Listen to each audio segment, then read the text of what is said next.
His podcast? Yeah, podcast. We don't even know what a podcast is. Podcast.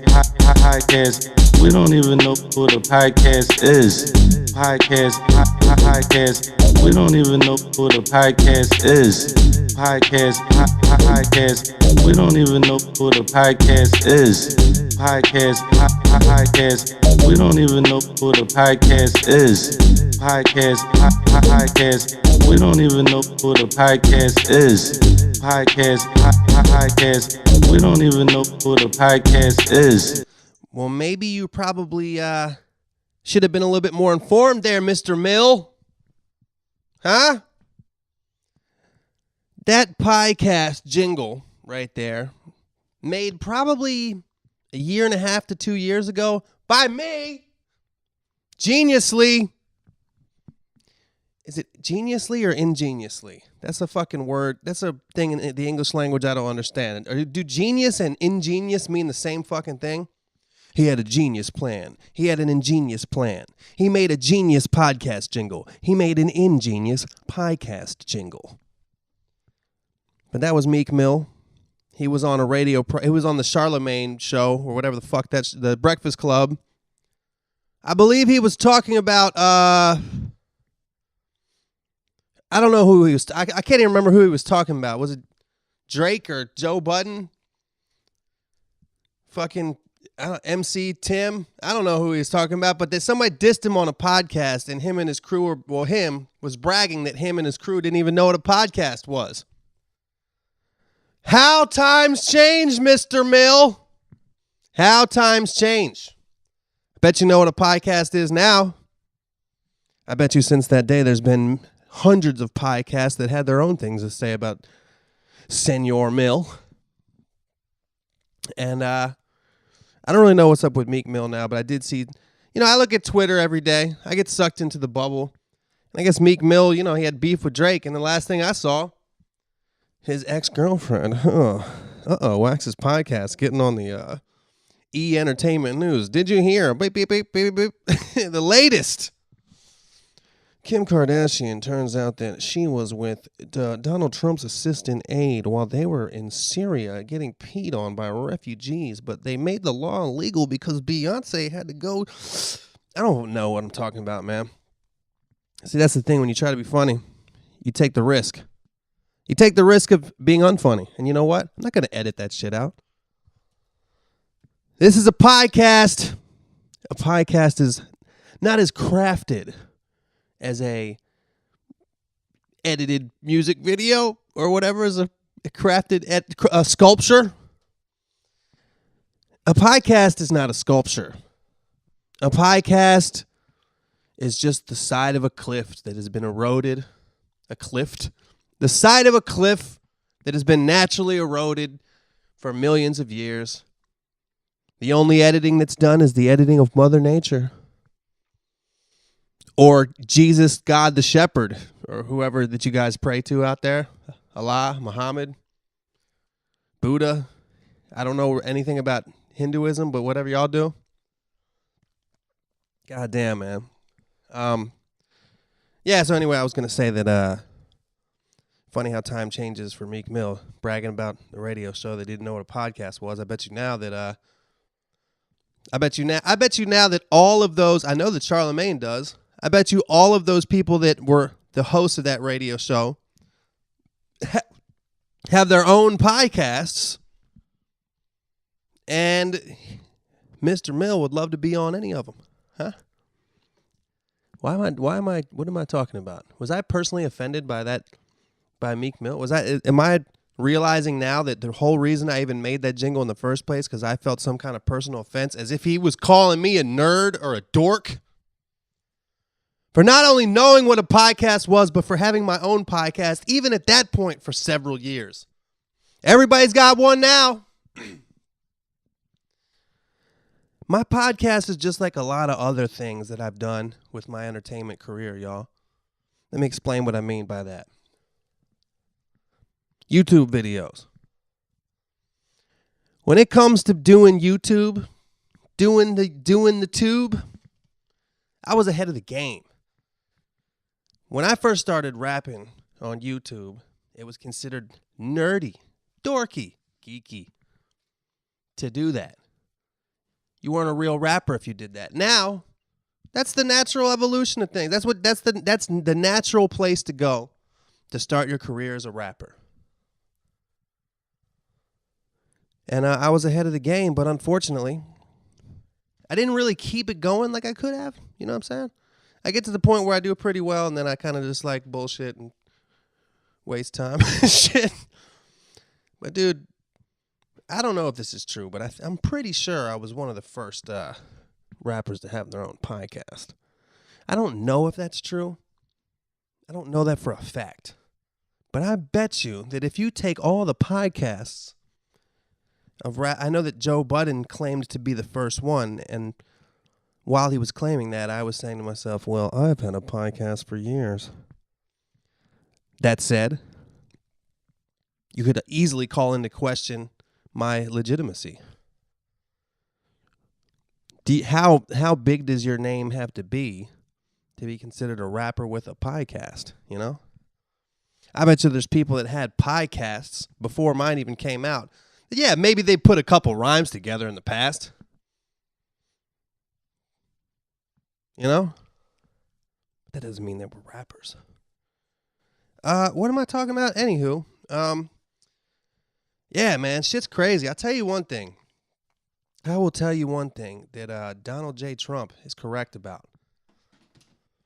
As I noticed this morning, I was in the bubble of political talk in the Twitter sphere, and as usual, Donald Trump had some crazy shit to say. He does nothing but crazy shit. And it takes up way too much of my time, y'all. I'm going to have to go to fucking News Watchers and not NWA. I'm going to have to start going to NWA meetings, y'all. News Watchers Anonymous. Hi, my name is Wax, and I'm a news-watching-aholic.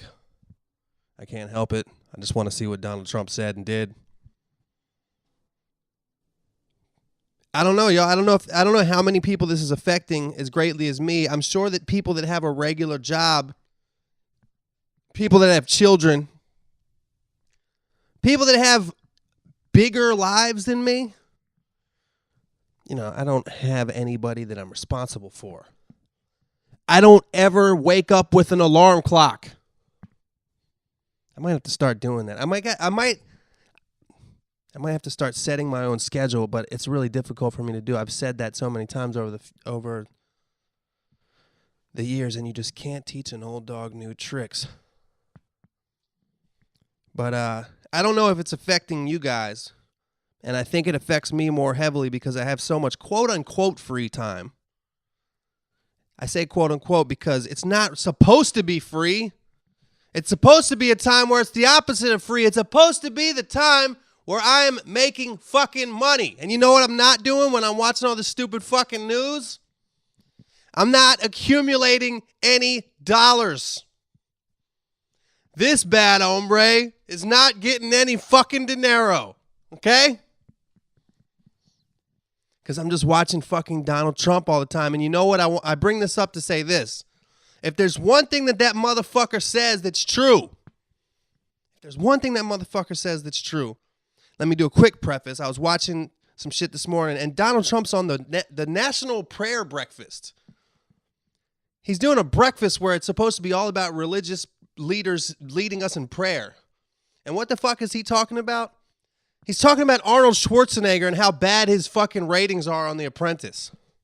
That's what he has to contribute to the fucking religious discourse in America. Apprentice Christ. Apprentice does sound kind of like apostle. Jesus with his 12 apprentices. Holy shit. When the Apprentice starts, and there's like 12 apprentices, and there's Donald Trump. That's like Jesus and the apostles.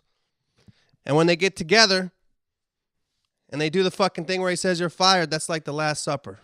And the Judas gets fired. Except in Jesus' case, he would forgive the Judas. In Donald Trump's case, he would kill him. We're going to be having public executions here soon, y'all. Anyway, he's on there talking about Arnold Schwarzenegger's ratings on The Apprentice. And because, Donald Trump is the ratings king. And if there's one thing that Donald Trump says that is the truest shit ever, it is that he is the king of getting ratings on television. I mean, right now, he's beating everybody else combined by at least a landslide.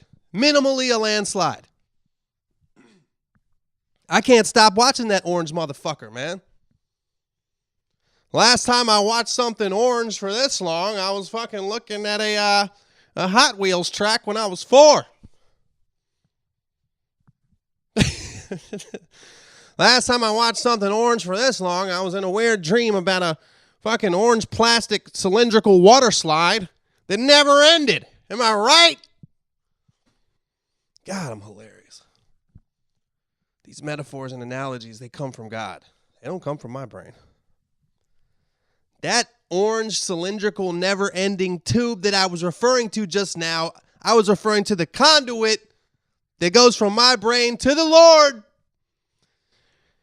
which gives me all my creative ideas. It's never-ending and it flows forever. Flows fast like... They still have that shit at banks where if you go through the drive-thru and you're on the outside lane, you put the fucking check you're trying to deposit in the little canister, and it goes boop, flies up the tube, across the roof, down the tube again, right to the teller. Huh? Do they still have that? Or is everything digital? Meep, zorp, geep. But dude, yeah. Come to think of it, most people in America only fucking know that Arnold Schwarzenegger hosts The Apprentice because Donald Trump said so. We didn't watch the show. Of course there's low ratings. We're too busy watching Donald Trump be the president. We're not watching the goddamn Apprentice. In Schwarzenegger's defense, of course, it's a reboot. The original always has the better fucking... this is like a spin-off. The original was Friends. This is Joey. Huh? I know the girl that starred in that show. That's the only reason I know that show exists. I know a famous person. I'm going to name drop. She's not famous. But that's the only reason I knew that show, Joey, existed. I actually met a girl through doing comedy that was in that show. Got her pregnant. It's like... Gave her a sexual transmitted... No, I didn't give her an STD. That's what I want to be known for. I just want to give an STD to a bunch of Hollywood starlets. Dude, do you know Renee Zellweger? Gave her herpes. Jennifer Lawrence, AIDS.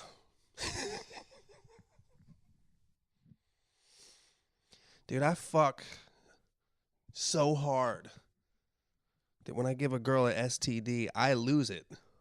It's like a throw. It's like a throw in baseball. It goes away from me. I sneeze. It's like a sneeze. I sneeze the disease and freeze it. Ease, please. I eat the cheese. Hey, see, I rap. I'm a legitimate fucking rapper, man. Too bad I haven't really been writing a lot of rap songs recently. I got it. I've been working on musically, y'all. For my own fun, enjoyment, pleasure, thesaurus. What other words are for fun, pleasure, and enjoyment? For my own enjoyment, I've been playing a lot of the 6-string recently. Trying to improve my skills on the old guitar. And the reason for that is because I'm trying to have fun. I'm trying to make some music that I like. I'm trying to write some songs on that motherfucker. Trying to do some things differently. I was a really good guitar player when I was like 21. Many, many years ago, I could shred, and then I lost it all. Didn't we almost have it all? Yep, I sure did. Doodum squee, boom, bop, boom, shredding. Didn't I play the fucking guitar? When I was 21, I shredded hard. But now I don't. Did you hear the modulation? My picking skills cause me frustration. That's why I'm playing a lot right now. So hopefully I'll get better somehow. Trying to get better at guitar, and you know what? I'm succeeding, motherfucker. I'm succeeding. My arpeggios are sounding cleaner and cleaner by the day. I'm putting in work like the way people work out. I'm strengthening the calluses on my left fingertips. I'm strengthening the calluses on my left fingertips. And when I say, I guess you're not really strengthening them. I guess it's like dead skin. So I guess you're weakening them in a sense, weakening the nerve endings in my left fingertips. And I'm just trying to get my arpeggios down and write some fucking songs. I'm taking it back to basics, y'all. Back to basics. This year I want to go 2 different ways, man. I want to go back to basics, and I want to get bigger and bigger. Nothing in the middle. No run of the mill. I either want to go back to basics, strip down, acoustic guitar, talk about the realness, or if I make a fucking song, a big produced song, I want that shit to sound like a goddamn orchestra, okay? A goddamn orchestra. And I want the orchestra to actually just be a little part of it. If you close your eyes and look out in front of you, I want you to see a 400-piece orchestra way to the left in the back. Then repeat that thing like 10 times along the whole back. Then you're going to see a ukulele section. And I'm not talking about 2 Hawaiian guys playing a ukulele. No, I'm talking about one representative from every country in the single world, each with a different size ukulele. And that's just 1/20,000th of the whole production. I'm talking about a fucking song where if you took every instrument in the world like Noah took every fucking animal in the world, 2 of every instrument in the entire world, if you did this thing on a computer, you wouldn't have enough tracks. With the largest computer in the entire universe, you would run out of hard drive space before you're even halfway done. That's what kind of song I'm talking about. If you had that many instruments, the song don't even have to be that long. Just play like 2 notes. Bam, done, hit. Everybody in the world is moved. Just like Noah moved all those animals.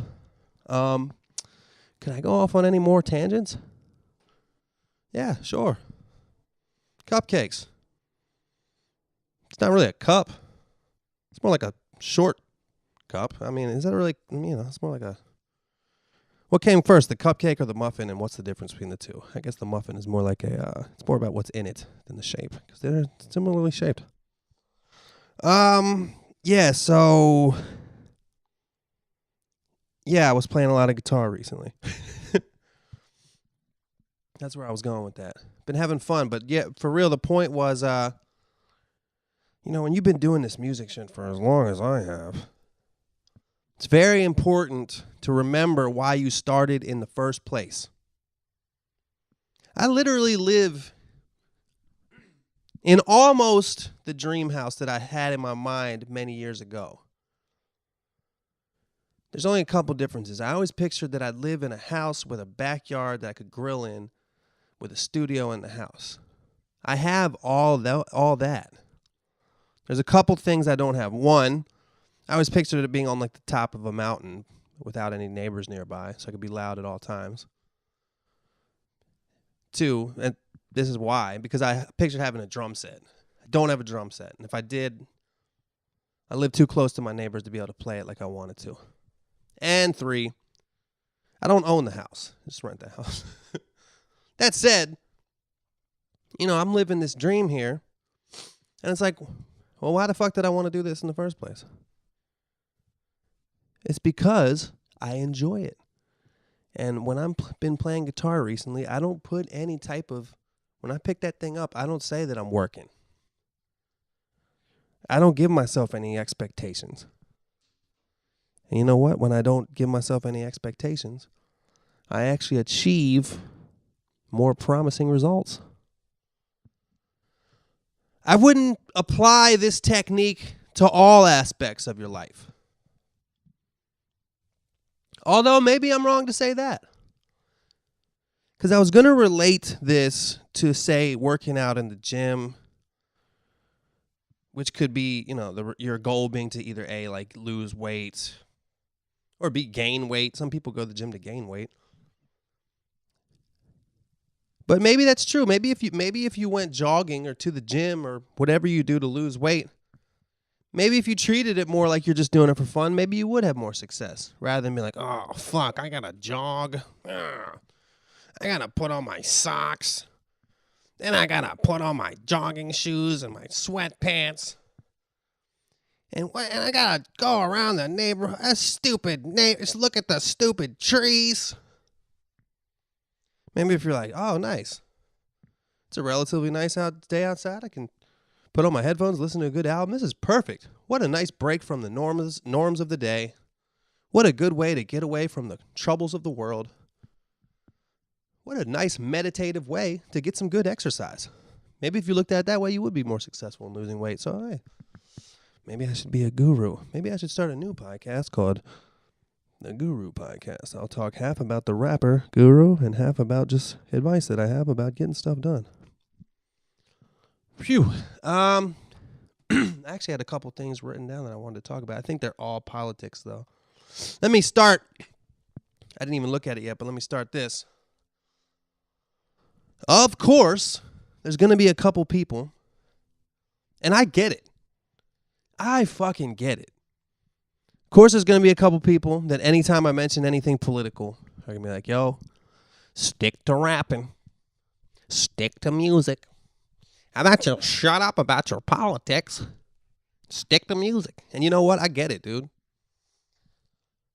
Anybody who watched fucking that shit Madonna said, anybody who watched Madonna say that she had thought about blowing up the White House should be able to understand somebody saying, hey, stick to music. Stop talking about politics. That said, if I make like if I make a simple joke, the other day this was yesterday. Yesterday, Donald Trump in his in his speech to celebrate and kick off Black History Month said that Frederick Douglass has done an amazing job. And he's gaining more and more recognition every day, I've noticed. That's how he said it, I've noticed. Really?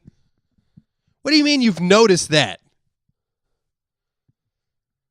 Like you've been walking around on the day-to-day and just kind of like heard people talking about Frederick Douglass?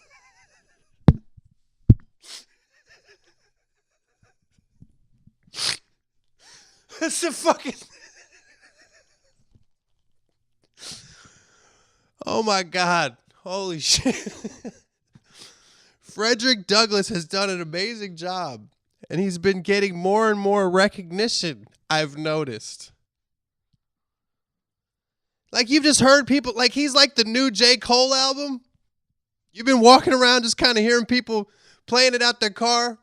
Hear your friend like, hey, you heard that new J. Cole? Yeah. Oh, wow, J. Cole's getting a lot of recognition. I've noticed that recently, huh? You've been walking around. You've been walking around and you've noticed that Frederick Douglass has been getting more and more recognition. He's done an amazing job. He said that.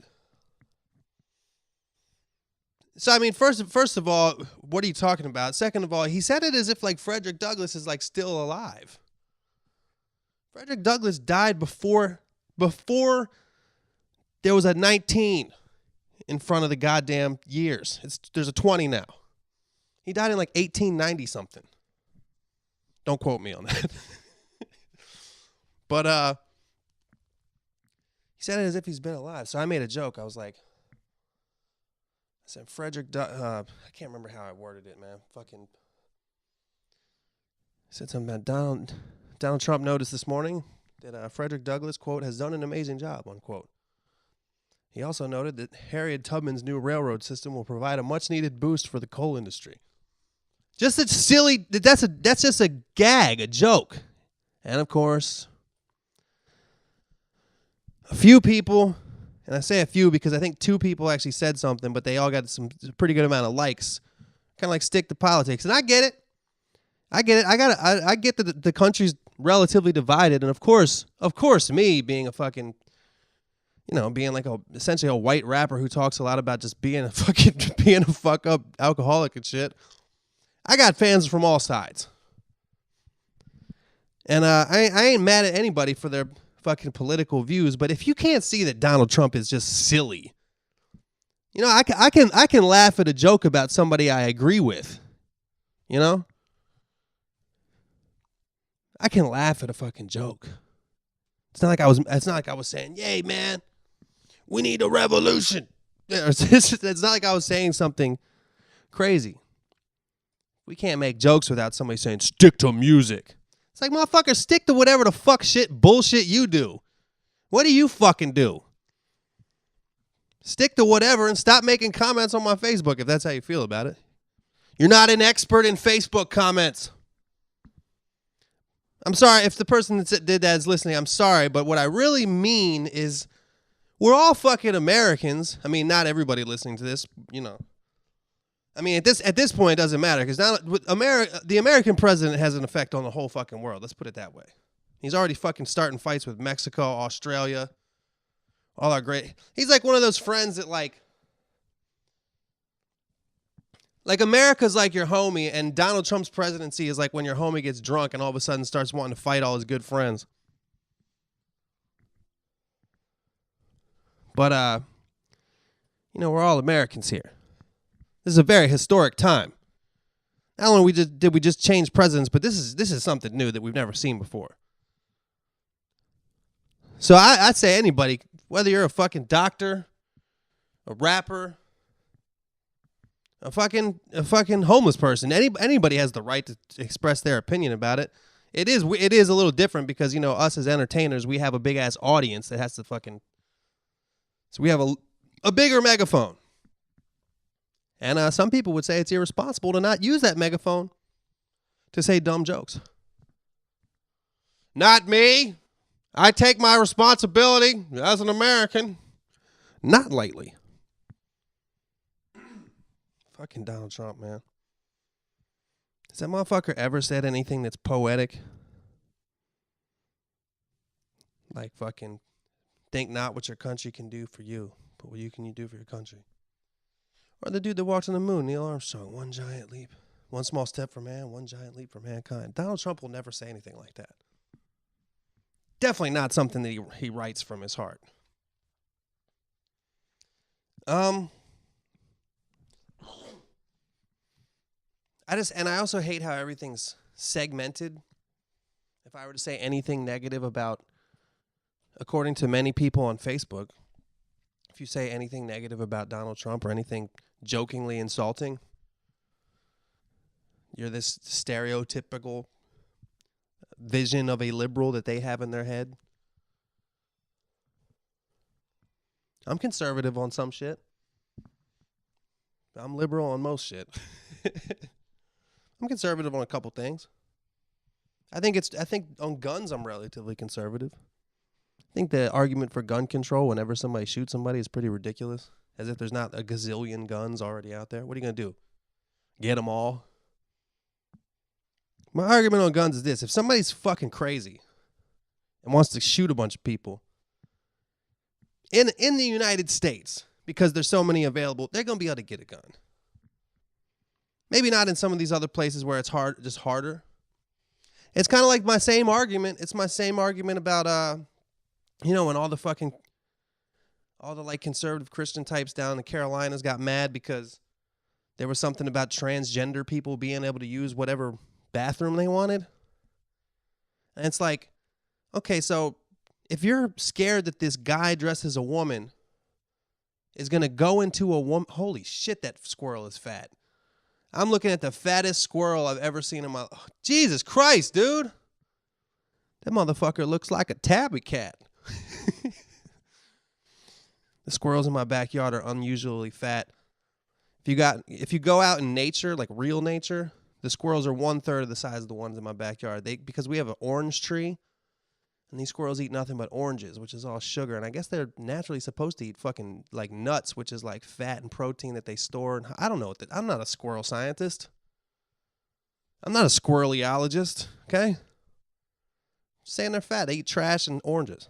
Anyway, what the fuck was I talking about? Oh yeah, the fucking like a person who dresses as a woman because they want to go in women's bathrooms and rape women. Like a law is gonna stop them. Like something you're writing on some book at the state house is gonna stop them from doing that. Like they're not just doing that already. They were waiting for the law that they could walk into the door, which is unlocked. It's just people don't think of shit logically. I think my thing is logic, y'all. My thing ain't liberal. My thing ain't conservative. My thing is logical and ethical. You know. Anywho, what else did I want to talk about? Okay, this is what I want. I just want to talk about only one thing that had to do with politics, and this is from like last week. And if you follow politics in the United States, there's so many crazy things that happen every fucking day. That something that happened a week ago, if you're a follower of politics, something that happened a week ago just seems really, really old. And that's as I'm looking at this note that I wrote down on my phone. This seems like that. That said, still very important. Now this is not something that even takes a side politically. If you listen to my podcast, you know I fucking think Donald Trump's an idiot. You know I think that. If you can't see any problems with this dude, I see it if there's like conservative policies. If you've always been into that side of politics, I understand many arguments for that side. I'm a logical dude. I can understand arguments. But if you can't see that this dude's crazy, at least a little bit, you don't got your eyes open. You bought the hat and you got that fucking red bill over your eyes. You got that red MAGA hat bill covering your goddamn eyes a little too much. Need to lift that bill and see the sun. Anywho, why do I say anywho all the time? What am I, a mom? I don't know. Anywho, let me segue from cooking Hot Pockets into reading you a bedtime story. So, Trump was in that interview last week. He did an interview with ABC. And, you know, Trump has this weird ego about things like, you know, losing the popular vote, not getting a large enough crowd size that he wanted, getting great ratings on The Apprentice as opposed to Arnold Schwarzenegger. He loves numbers that show how big and amazing he is. Tremendous he is. So I guess I'm guessing that it's because people were giving him shit all the time about how he didn't win the popular vote. Hillary Clinton won the popular vote by 3 million votes. And coincidentally, according to Donald Trump, that's how many people voted illegally in the election. He claimed that 3 to 5 million people illegally voted in the election. Now, in this interview, the guy from ABC's asked him about that and asked him what the evidence was. Donald Trump says he still believes that 3 to 5 million people voted legally. And this guy asked him, well, what? I mean, you can't just say that. I mean, if that was true, this is like the hallmark of our democracy. Free elections is one of the main principles we operate on. You can't just up and say that 3 to 5 million voted illegally without any evidence. And he proceeded to basically say that that's his opinion. That's his opinion. 3 to 5 million people voting illegally that's just his opinion. And when asked a little bit more, the guy's like, well, wait a second. What do you mean it's your opinion? And then Donald Trump says, well, millions of people agree with me. So basically what he's saying is that because millions of people agree with him, it makes it more correct. But the only reason that millions of people agree with him is because he fucking said it.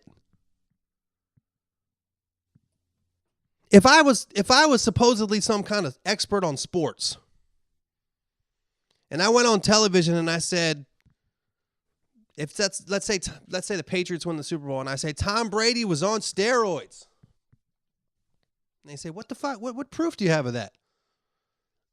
They asked me a week later, and I said, well, I mean, people agree with me, and then people that watch ESPN agree with me because they saw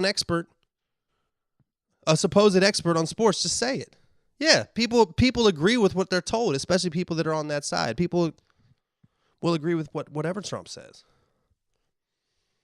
And I'm just saying that while this particular stat that people who voted illegally may seem like, it's not a big deal. Imagine him doing this with shit that is a big deal. What if he wants to say that somebody, what if he bombs a country and says that it's because blah, blah, blah provoked us, North Korea. They actually tried to bomb us. Luckily, at the last minute, we deflected the bomb with our fucking anti-ballistic missiles. I don't know fucking military terminology. But if let's say that never happened, people wouldn't know. We don't fucking know what happened. We believe what's told to us. That's why he's trying to skip the press, because the press actually has to do research and fucking check facts. That's fucking scary, man. That's real. It's real shit. And the fact that the 3 to 5 million voter things is not a big deal. It doesn't matter. You fucking won, bro. You're the president. Who cares? The fact that he's only making these straight up lies in the public, and he had his fucking press secretary, the little fucking weasel, go out there and lie too. The fact that it's not a big deal and it's only shit that's based on his ego is actually worse. Because imagine when it's based on his ego and it has to do with like war and actual real international politics. Yesterday he hung up on the Prime Minister of Australia.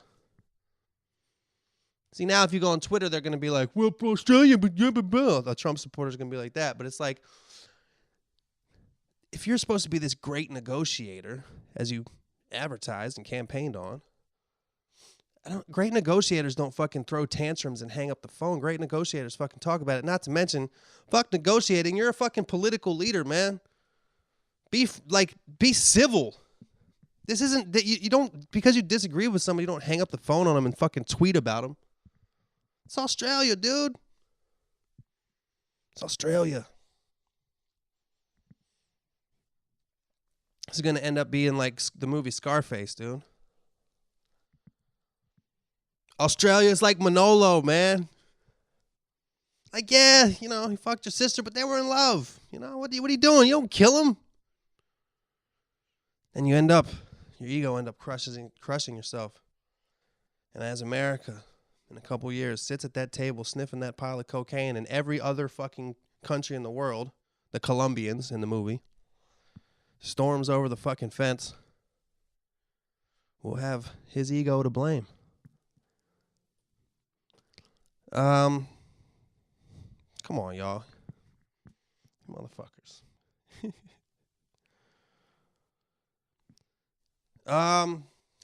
Do I have anything else to talk about? What did I just talk about? I don't know. I went off on some shit, y'all. But I do have some questions. Actually, I answered these emails like 3 weeks ago. So I probably haven't caught up. I'm probably like 3 or 4 weeks out on the emails, but I think the next time that I check the emails, beatsforwax@gmail.com. Hit me up if you want to get a shout out, if you want me to answer a question, or if you want to just talk shit.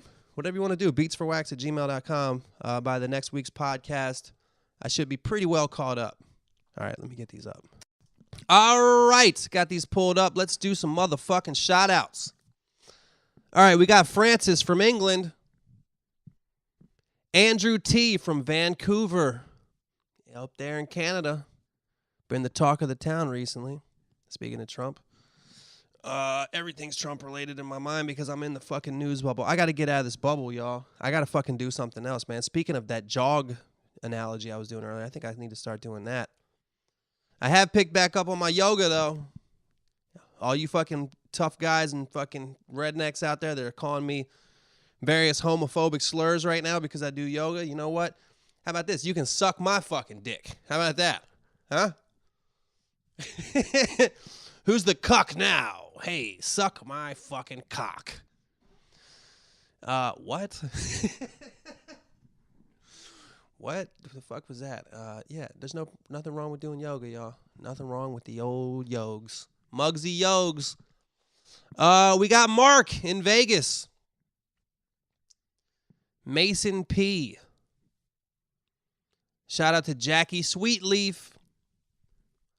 Jay Pounds. We got Zach in Denver. Austin P. in Denver. 2 emails in a row from Denver, y'all. Amazing.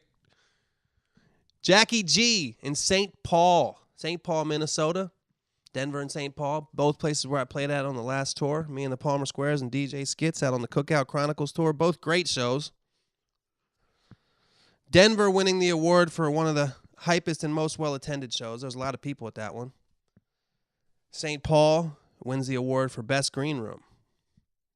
And probably St. Paul was a fucking... God, I can't remember what that place was called. The venue in St. Paul was amazing. There was a fucking... there was like a craft bar place. That the theme of the food was Dutch food.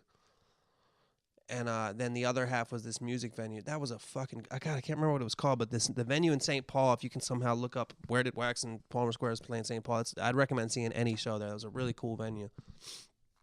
We got Jesse from the Netherlands. Alex Day F. What's up, Alex Day F? Shout out to your bro Jeff Day F. Drinking that creme de menthe. Creme de menthe. Doesn't really rhyme with F that well. Gotta get back on my rap shit, y'all. You hear that?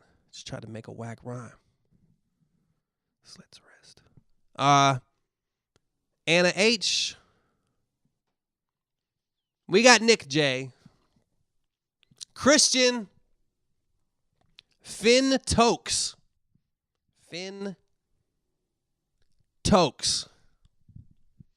We got the one, the only, B. Willis. What you talking about, B. Willis? He's talking about Wax's podcast. Shout out to you. We got Gino in Omaha. Gino, Omaha, Nebraska. Kristen W. Still one of the female listeners that holds on to Wax's podcast. I got more female listeners than I thought. Being on tour, I found out that I have a little bit more female listenership than I thought here on Wax's podcast. I think maybe the female listeners of Wax's podcast are a little less inclined to email. They don't feel the need for a shout out. They get male attention 24/7. What more male attention do they need? They're fine with just listening to the rants, listening to the raves. They don't need to be like, can you shout me out? I just want for once I want a man to pay attention to me. Every day as they walk through the fucking world, they're fucking bombarded with shout outs. Hey, Kristen W. What's up, girl? Hey, Jackie Sweetleaf, Kristen W. What's up? What's up, Kristen W? What's that W stand for? Whoa, you got it. Anyway, shout out to you, Kristen W. We got Aaron from London. That's with the double A's. Aaron. We got Aaron from London. We got Nick A from Maryland. Heather from Dallas. Ooh, very feminine shout out section this week. Saint James. We got Heskey. God, this sounds, it's funny, especially starting with Aaron. This sounds like a Key and Peele made up name skit. Heskey. And last, but certainly not least, we got Diana P. Princess Diana P. A lot of females this week. Oh, but, where are we going here? All right, this is an old, it shows how far back I was in how many fucking podcasts, how many weeks, months went by without a podcast, how old these emails are. This is from Ben A. I think this is like a poem. Hey, Wax. So President Trump's been elected to run. The worst candidate since the election's begun. Oh, that's not like a poem. It's more like a verse. So President Trump has been elected to run, the worst candidate since the election's begun, second to none, but still he successfully won. So now I give the American slums less than a month. It was like 9/11 was fun. Let's put a new idiot in charge, a less intelligent one, and treble the funds. What does treble the funds mean? Is there a different meaning of the word treble than the meaning I know? Because I know if treble is being high-pitched noises, not... All right, we're going to look up treble and see if you push that rhyme or if there's a meaning of treble that I didn't know about. Motherfuckers think that I don't do my research. I fact check. All right, treble in the dictionary. The highest voice part in a harmonic music, that's what I know of. It's the opposite of bass. 2, something treble in construction uses, amount, number, or value. What does that mean?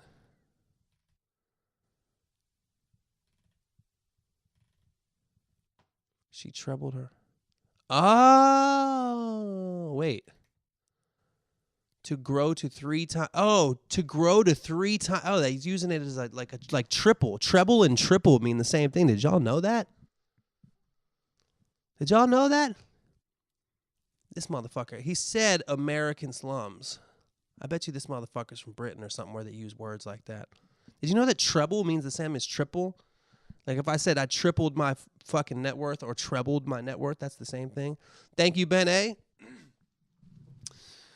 Because of my own skepticism, see this? See how I use science to learn? My own skepticism with the word treble made me do some research. And Ben A taught me something today. He taught me a new word that I'll never forget, especially because I've talked about it for so long now. Treble the funds. That means he meant a less intelligent one and treble the funds. I mean, shit, if you had one, devil's advocate, if I had 1/3 of Donald Trump's money, I'd be pretty fucking loaded. People say he's cleverly dumb, that he could manage to make a wall. Isn't the actual case at all and could never be done.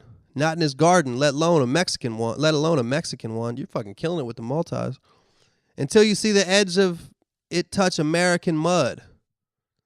Next thing that's up is blocking out the strength of the sun, like Mr. Burns. So I just hope Maggie Simpson learns to get a gun. Get at a gun, prep it, and run. So what do you think will happen when his semester is done? All right, I don't know what's gonna happen. I think some crazy shit could happen. I think this could be a real fucking weirdo turning point in America. But I will say this.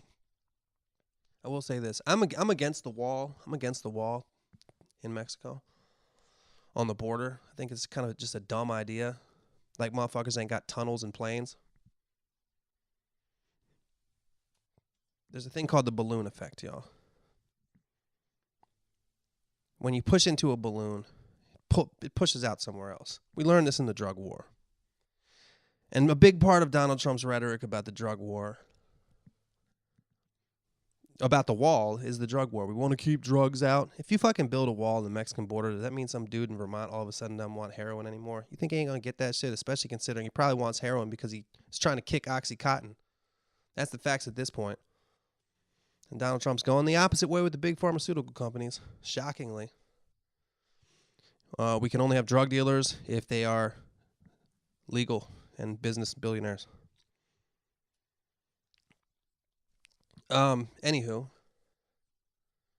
when we try to fight drugs at the source and stop them, catch them in the boats, you know. You have a big ass cocaine bus, and it's really only like 1/10,000th of the cocaine that's getting in. Point being, you're not going to stop people wanting drugs, and if people want drugs, they're going to fucking get drugs. And if in the same light, if immigrants want to come here, they're going to fucking get here. I've heard so many stories about how people got here. People make fake passports and go through the fucking border. People just come on a plane with a visa, stay, or whatever the fuck. Putting up a wall is like a dumb person's way of stopping something. It's like it's just dumb. That said, I'm not. This is just something that's in my head. I don't know. People talk about how big the wall is and how it's like holy shit from fucking Arizona, New Mexico, and Texas. But it's like, you know, I've made that drive before. It's a super, super, super long drive. But like they built the fucking road, right? If you build a highway, two like 4-lane lanes with medians and fucking exits and bridges over top and is it really that hard to build a fucking wall? People talk about how crazy and huge the wall is. I'm not a fucking expert. But all you got to do is build a fucking wall. If you just get like one construction company from each small town to build a little section of it, doesn't seem like it'd be hard at all to me. Call me crazy. I've seen people do construction. I honestly believe that if you just fucking subcontracted like a shitload of little construction companies, I think you could build the wall in like 2 days. People talk about it like it's so massive. I mean, I'm just thinking logically here. Like they build all the fucking roads. It's not that much. It's not that hard to build a fucking wall. Have you seen a fucking building come up? They build buildings so fucking fast nowadays. I don't know. Doesn't seem that difficult for me. People talk about how difficult it is. Doesn't seem like it to me. What is this? Read this on the podcast, or I don't give a fuck, or I don't give a fuck. It's your podcast. Who is this from? I don't know. Yo, Wax, how's it going? We went to the show at Subterranean in Chicago last night. That shows you how old this email is. That was in November. You and Palmer Squares pretty much burned that place down. Fire-ass bars, son. Thank you very much, dude. Didn't get to meet you afterwards because my brother was being a diva. My brother was the dude who broke up some fight. He was wearing a sweater that said Feliz Navidad. I don't remember that at this point. I've actually seen that sweater a lot. With that little, I don't know what kind of dog it is, but I can picture that dog. My nephew has that sweater. Anyway, that shit is unimportant. This question is, how do you relax after a show? After killing the stage, especially at a hype show, I would imagine being mad hyped afterwards and running on fumes. Are you just used to it by now? Do you still get that mad adrenaline rush? Just curious. How the fuck can you go without cleaning your glasses on stage, dog? That shit was blowing my mind. Would you rather suck your dad's dick or let your mom's die? Shout out to the Shrivel Fig Squad, MC Papa Squat, DJ Dirty Jesus, and Sir Swerve a Lot. Oh, and shout out to me, Danimal, a.k.a. Hughes, a.k.a. John Travolta Eyebrow, a.k.a. Young Lampshade. All right, Wax, peace out. Thanks for the sick show and the shy. Shout out to the homies Terminac of the P Squares and the whole Stank Face Squad. Well, shout out to you, Danimal. That indeed was a very hype show. That was the Chicago show. Was a sold out show. A lot of raging. At the end. Dude, I guess especially with the Palmer Squares involved as well, but people get really fucked up at my shows. You know, like if we get to almost every show, at almost every single show, you know, we get to the venue at 5 or 6, sometimes earlier, depending on what time the show starts, to do like sound check and load in. And you always see like a couple dudes at the door. Oftentimes, these are people that came from relatively far away to see the show. It's 5 or 6, and dudes can barely fucking walk. Dude, can't wait for the show. And you're just, in your head, you're like, you're not going to see the show. Every once in a while, there's somebody that just, that just has that fucking iron liver that you see, you do see them 10 hours later, and they're just kind of at the same level of inebriation. But almost every time, when you see this crew, this motley crew at 5 or 6, stumbling around in the front, wasted, waiting to get in. Doors are in 2 or 3 hours. Then there's fucking mad opening acts. Then there's the Palmer Squares, and there's me.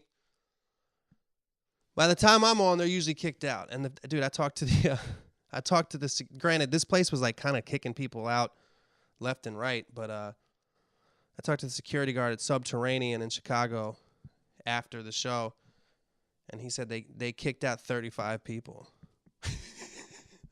35 people were kicked out of the show. I mean, 35 people, for a lot of people, is a decent crowd. We could have had a fun show just with the 35. If they should have kicked them out into another venue and had somebody rap in front of them. I think it was a 400 person venue. That was a sold out show. I think it was 400 person, and 35 people got kicked out. That's fucking crazy. My point being that people get really fucked up at those shows. What was the question? Oh, relaxing after a show. Yeah, you do get like of course you get like adrenaline. But it's kind of natural the way that I do the show with a very few exceptions on this tour. There was a couple places like the show we did in Santa Ana, for example. The show we did in Santa Ana, this was one of the few early shows we did on tour, because right after the show there was something else happening at the venue and we had to get the fuck out of there. But at almost every show, right after I do my set, I go backstage, change my shirt because it's covered in sweat, and then just go out to the merch table and meet people. And that's kind of like it's kind of like a natural. By the time that's over, the adrenaline type shit is kind of done. And I might have a drink or two and then be ready to kind of go to sleep. It's weird, this tour was this tour was a little different than past tours because you do the sound check at 6. Then when the doors open, the Palmer Squares are kind of like outselling their merch, and the tour manager was outselling her merch. So then skits might be on the stage early, and there's like a lot of time where I'm just like sitting in the back by myself, just sitting in the green room. So I'm just sitting there by myself for hours. Then I do the set. The set was like a little over an hour, and then I do the meet and greet, and then by the time that all ends, it's like 2 a.m. You can't really do anything. Go back to the hotel. Maybe have a drink, smoke. But usually it's pretty tame, man. But yeah, a couple other people said something about cleaning the glasses. It's weird. I don't know. I don't really notice that. I guess because even without the glass, if you're just sweating, I've had a lot of times at shows where like beads of sweat get in my eyes, and I have to close my left eye for like half of a song. So you don't really notice little things like that. You're kind of just into the crowd and into the people in the crowd and into whatever song is there, into what you're doing. So I guess you don't really notice that kind of shit. I had one show where I lost one of the lenses in my glasses, and the tour manager found the lens, which was pretty amazing. Would I rather suck my dad's dick or let your mom's die? I think anybody would do the former. Unless you're a fucking asshole. Yeah, thanks for the email. Let's go to the next one. We got Himanshu Talwar. It's Himanshu again. 2 of my friends are going through tough breakups right now, and I wanted to ask you what I can do as a friend to help them.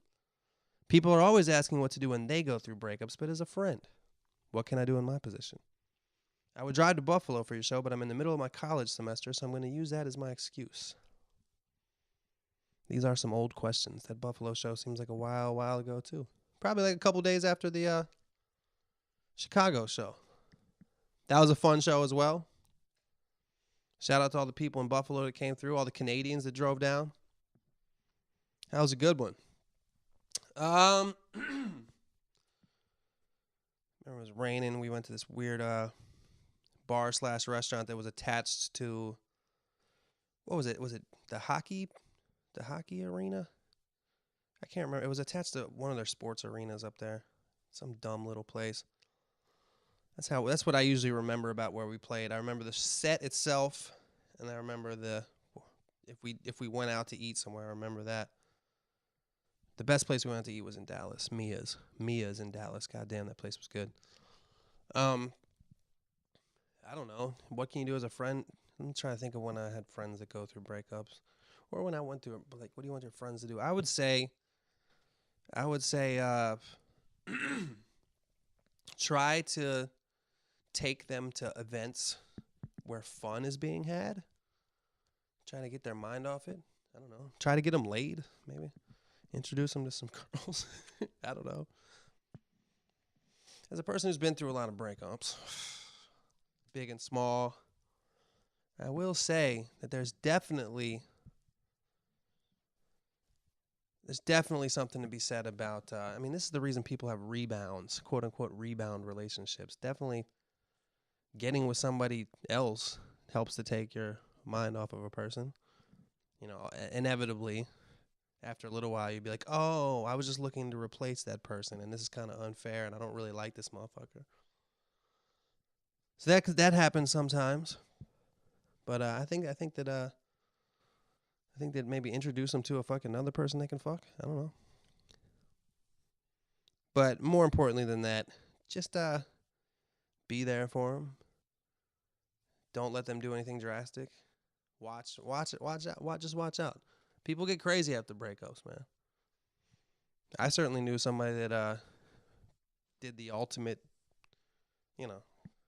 after a breakup, they did the worst thing you can do to yourself. So you got to be careful. Make sure he doesn't have access to fucking weapons. All right. Himanshu Talwar, thank you. Oh, I'm reading your last name. God damn it. Try not to read people's last name. Himanshu T. Nobody heard that. If a genie granted, this is from Ryan M., the songwriter. Shout out to you, Ryan M. If a genie granted you a choice, would you rather A, watch a film of all the drunken memories your brain deleted when you blacked out? Man, that'd probably look like a fucking loop of the same type of shit. Or B, be given the ability to go back to any point in your life to relive or redo a particular moment. God, just one moment. Fucking A. I don't have like I'd like to relive or redo like whole years. I feel like that's for like if your friend died and you never told him you love him or forgave him for something. I don't have anything like that on my conscience. But if the drunk memories, that's scary. I think B. And I just relive a good one. I just relive a good moment, I think. I know exactly what moment I'd relive, and it's a sexual moment. I'd relive this sexual moment. God, I can't. It's fucked up my whole thinking. That was a good time in my life. Okay, we got Athen from Manhattan, Kansas. I love town names like that. I love that shit. Fucking Hollywood, Maryland. There's a Hollywood in like 10 different states. Manhattan, Kansas. Sup, Wax? Just got back from your show in Norman. It was so dope to finally come see you live. I appreciate this, man. I'm giving myself a lot of praise with these emails. I'm not giving myself, but I did choose to read them on my podcast. Am I going to keep saying podcast? Or am I going to is that a temporary thing? Or is that only on episodes where I play that intro? I appreciate you staying after to talk with us. It was crazy being able to stand front row and have such a dope experience with somebody who I've been listening to and watching for over 6 years. Oh, thanks, man. Definitely made the 5-hour drive from Manhattan, Kansas worth it. It was good talking to you after the show. Wish we could have stuck around a bit longer, but we had an early morning and a long drive ahead of us. Don't know if you remember me, but it was mad loud when we first said, "What's up?" Anyway, I have a question for the podcast. Do you like performing in front of a small crowd in a place like Norman or a larger crowd in a bigger place? I'm sure there are reasons for both, but I'm interested to hear your take. Thanks for putting on a dope show, and it was awesome to chill and talk with you. Athen from Manhattan, Kansas. First of all, thank you very much. Second of all, it's interesting when you play in the middle of the country, whether it be a small place like Norman or a big town like Chicago, you know, it's really not uncommon for somebody to make a 5 to 8 hour drive to see a show. Like somebody would be like, "Oh, it wasn't far. It was just 3 hours." Like if you do a show in like LA or San Diego or Orange County, nobody's driving 3 hours. If you do a show in LA and somebody lives in Long Beach, they're like, "Oh, I ain't driving fucking LA. Are you kidding me? It's like a 45-minute drive." But you know, if you do a show in St. Louis or something, that seems close for some people because, you know, they don't always get to see the shit. So I've always noticed that since I started touring, like the amount of drives the amount of hours people consider a short drive is much different out there, especially when going to the city to see a show. People will make those drives. You know, it's probably bad for like drunk driving and shit. But hey, I don't know what to tell you about that. Maybe some people get hotels, and hotels are fucking so much cheaper there. When you get a hotel on the side of the highway for $30 a night, rather than in New York City for $400 a night. Anyway, yeah, that show was awesome. The show was in Norman, Oklahoma, college town, and it was a dive bar. One of the two places we played at on tour, this one and the show we did in Miami, where you could still smoke cigarettes inside. The bar, to me, I love that because it just feels nostalgic. It feels like you're playing at a blues bar from an 80s movie. Just watch it, just the whole place filled with smoke and shit. Even the non-smokers on the tour appreciated it. Just thought it's just interesting. It's a little blast from the past. But this place, it's one of the smallest places we played at on the tour.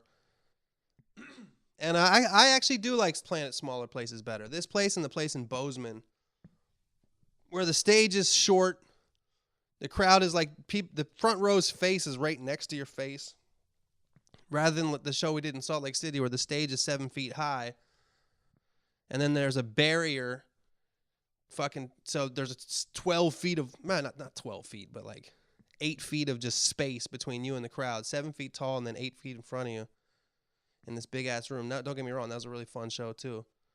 But yeah, I like playing in the small places better. I think almost everybody does. Now, granted, if you play at some big ass festival and there's fucking 50,000 people there, I did a show in Austria where there was 80,000 people, and that was fucking amazing. But I imagine if you're really, really successful, and for years and years and years you play at arenas, I'm sure you would love to play at like a little dive bar. Just like somebody who only plays open mics at dive bars would like to play in an arena. You know, you want to do a little bit of everything. Maybe there's something. Maybe there's the perfect storm there. Maybe like 500 capacity place sold out is the perfect storm, like the Troubadour in LA. A little, maybe not subterranean in Chicago. Maybe a little bit bigger than that. Like the place we played at in Philly, the Voltage Lounge. That was a fucking good show. That was one of the best shows of the tour. Anyway, I don't know. I don't think that I have a preference. I mean, I do like the small crowd, but like it really is more about how full the place is. It's just better when the place is full. I'd rather play it to 100 people in a 100 capacity thing than 100 people in a 400 capacity thing. But sometimes it's fun, you know. It's a challenge. Like we did Lafayette, Indiana, and that was like a 1,200 seat not seats, but 1,200 capacity theater. And dude, there was probably 50 people there, and it was like a fun challenge, you know. You're looking at people that are 30 feet away from you because there was a fucking barrier there too. And of course I had a wireless mic, so you just run out in the crowd. But you really have to look at everybody in there and be like, "What's up, man?" You give every single person in there. That's what's fun about smaller shows. You can make eye contact with and fucking kind of connect with every single person on like an individual level. It's fun. Shout out to the two girls that were on acid. There was a dude with them too. 2 girls and a dude.